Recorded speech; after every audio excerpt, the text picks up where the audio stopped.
Many of the issues we faced in the lead up to the 1996 election are confronting us again. Take, for example, the government's secret economic plan, with confusion and vagueness being its hallmarks. Now we have what is known as the National Economic Plan, which is equally as confusing, vague, and secret. Community Services and Supplies Limited, which I would refer to as CSSL for short, the company which the government says would not exist were it not for the National Economic Plan, is involved in very many projects which affect you, the citizen. However, other than information which we have been able to get from publicly available documents, there is little else that is being made known to you. We have asked many questions in Parliament, but at best we have been provided with hazy replies and at worst, complete silence. We have been able to establish that CSSL is set up in a legal structure which has a charity at the top of it. The aims of the charity are to benefit the Gibraltarian community on any level, such as the human, social, economic, educational, and medical. All these things are things which you would expect a government to be doing, and not a separate and apparently independent structure. This is an operation which would be subjected ordinarily to parliamentary questions and transparency, in particular as to funding, costs, and expenses. But as far as we know, this company is involved in the Victoria Stadium project, the Eastern Beach Promenade project, the 300 studio flats at Coling Island, the Old People's Home at Rook, the pensioner flats at Laguna, and the Chiltern Court project.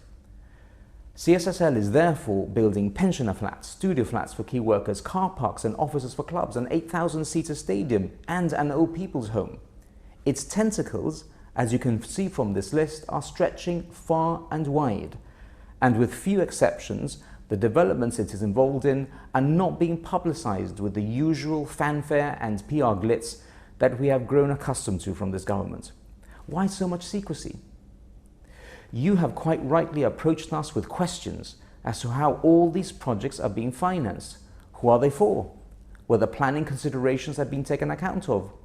But to get answers to these questions has been like an exercise in pulling teeth. Let us look at the construction of the 350 square meter units at Coling Island, for example.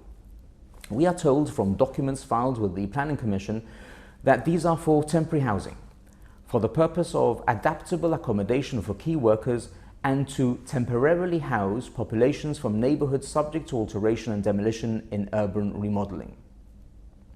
As one of your opposition MPs with responsibility for planning, I asked in Parliament what anyone would surely consider would be reasonable questions to ask in these circumstances. So therefore, we asked questions like who the flats were intended to rehouse and which neighbourhoods were going to be altered and demolished.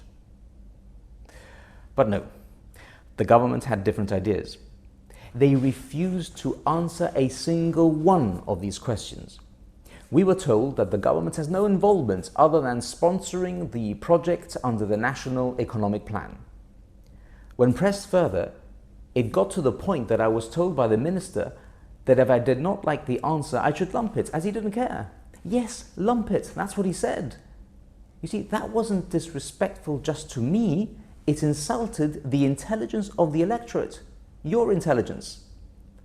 How is it possible that an application for planning can be signed on behalf of CSSL by a civil servant who describes himself as the head of international division at the Ministry of Economic Development, yet the minister responsible distances himself, as if this was a project he knows nothing about?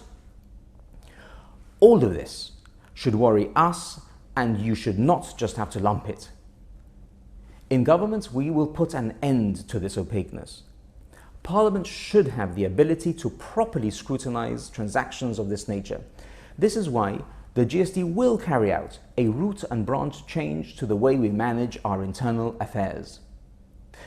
The need for an independent allocation board to take decisions on the award of contracts remains. We are the only UK overseas territory without a public accounts committee. We need one to properly scrutinise the expenditure of your money.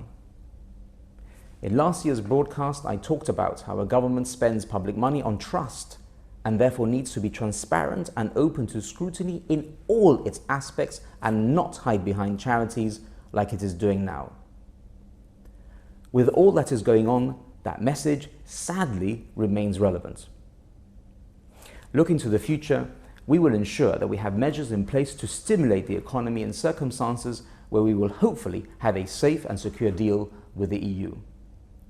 We will be ready to offer you the alternative government which can deliver for you in a cost-effective and prudent way. In essence, a wholly different approach to that which has directed our fortunes in the last 11 years, because it is clear that the GSLP liberals have lost their way and need to be replaced as soon as possible.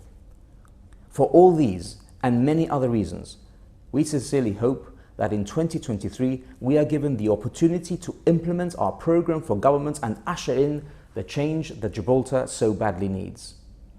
Finally, permit me to take this opportunity to express my deep gratitude for your support and encouragement, which is so evident in town, the estates, and the various events that I have attended throughout the year, and wish you all a very Merry Christmas and Happy Hanukkah on behalf of my wife Rosa and I, and to confirm that I much look forward to continue to work on your behalf and for your benefit.